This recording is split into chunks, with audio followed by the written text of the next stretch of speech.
It was supposed to be a safe home, a place of warmth, family, and love. But for Paul Peters, a 76-year-old grandfather from London, it became a house of horror. For years, Paul endured torment, threats, fear, and humiliation at the hands of his own grandsons, Wayne Edwards and Anton Sanderson. He had begged for help. He told police this could escalate, and God knows what could happen to me. He was right. On May 2, 2009, his nightmare came true. Inside his small Battersea flat, the two men launched a merciless attack, beating him with fists, feet bottles, and even furniture. By the time the violence stopped, Paul Peters lay dead half naked, surrounded by shattered glass and blood. Neighbors later testified they had heard one of the killers shout, "I'm the man in the house now." Forensic experts would later describe the assault as one of the most brutal domestic crimes London had seen in years, an explosion of rage, cruelty, and power. Why not for money, not for revenge, but for pure, gratuitous violence? Paul Peters had spent months pleading with authorities to protect him. He told social workers and officers that he feared Wayne, who had already attacked him before. Each time his warnings went unanswered, and 4 days before his death, he made his final call for help. But no one came. When the truth came out, the courtroom fell silent. Judge Martin Zeidman called the act wicked beyond belief, condemning both men to life in prison with a minimum of 20 years behind bars. Paul Peters was frail, kind, and trusting. He loved his family even when they became his greatest danger. This is not just a story of murder, it's the story of how love can turn into terror and how a system meant to protect the vulnerable can fail them completely. This is the story of Wayne Edwards and Anton Sanderson, the grandsons who turned a family home into a crime scene. Classification: murderer. Characteristics: abuse. Merciless? Attack. Number of victims: 1. Date of murder: May 2nd, 2009. Date of birth: 1976. Victim profile: Paul Peters, 76. His grandfather: method of murder: beating with fists, feet, bottles, and pieces of furniture. Location: London, England. United Kingdom status: sentenced to life in prison, minimum 20 years. On January 13th, 2010, 2 men jailed for life for killing their 76-year-old grandfather in merciless attack. January 14th, 2010. 2 men who subjected their 76-year-old grandfather to a merciless attack to satisfy their thirst for violence were jailed for life today. Paul Peters had suffered 2 years of abuse at the hands of Wayne Edwards and Anton Sanderson when he was killed in May last year. A few days before he died, Mr. Peters had complained to police, "This could escalate, and God knows what could happen to me." Edwards and Sanderson assaulted their frail relative with fists, feet, bottles, and pieces of furniture. His body was left half naked on the kitchen floor of his home in Battersea, South London, Old Bailey jurors heard. Edward Brown QC prosecuting said it seems his killing was for no other reason than to satisfy the need of each of these 2 defendants for gratuitous violence to be meted out to an elderly and frail man. Edwards, 33, who lived with his grandfather in Battersea, and Sanderson, 24, from Lower Edmonton, North London, will have to serve a minimum of 20 years after being convicted of murder. Lee Beddoe, 34, Edwards' former girlfriend from Battersea, was acquitted earlier in the trial of assisting an offender. Judge Martin Zeidman told the 2 men, "You will have many years to reflect on the wickedness of what you have done. You have both shown a complete lack of respect or gratitude to others." The judge added, "Throughout history, ordinary people have been moved to do great things to protect their family. But you have both murdered your own grandfather, and you have done so in a horrific manner, showing him no mercy." Mr. Peters had lived at his home for 35 years, many of them with his wife, who had died 7 years earlier, the court heard. He treated Edwards and Sanderson, who both had convictions for violence, almost as if they were his own sons. But he was forced to complain numerous times to police and social services about the pair.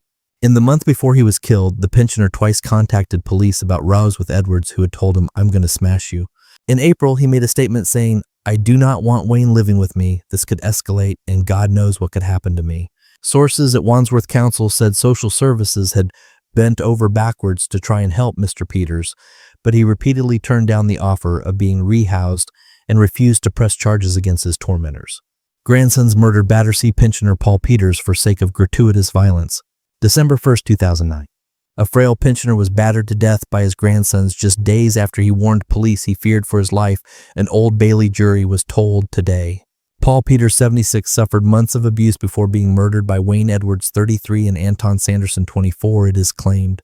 He had made a series of complaints to both police and Wandsworth Social Services about Edwards beating him and threatening to throw him down the stairs.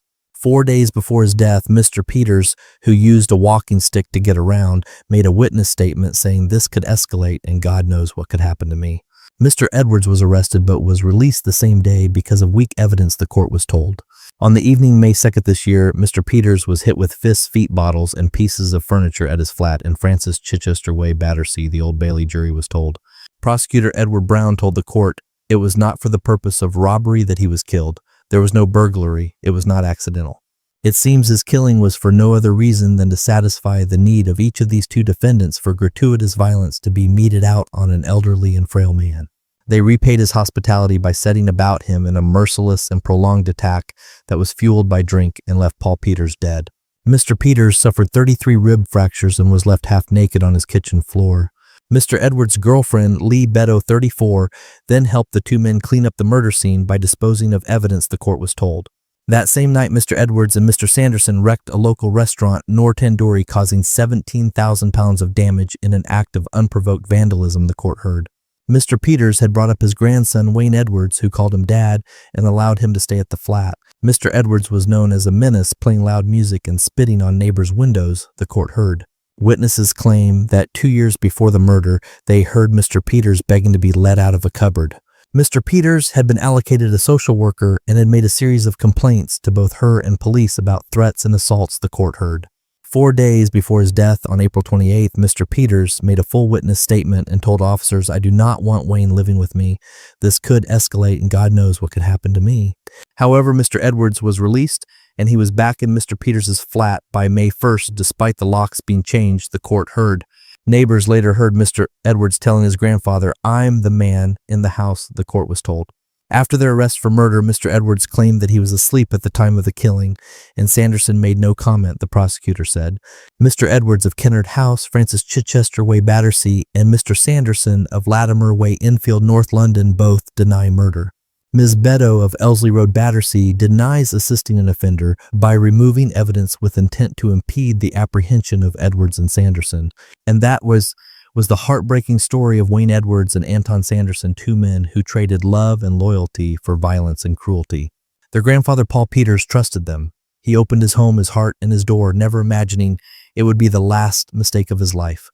He warned the system, he asked for help, but no one listened. And when the violence came, it was merciless. The judge called it wicked beyond belief and sentenced both men to life in prison, a punishment that could never truly balance the pain they caused. But what makes this story truly chilling isn't just the brutality, it's the betrayal. How could family turn on blood? How could two grandsons destroy the man who once held them as children?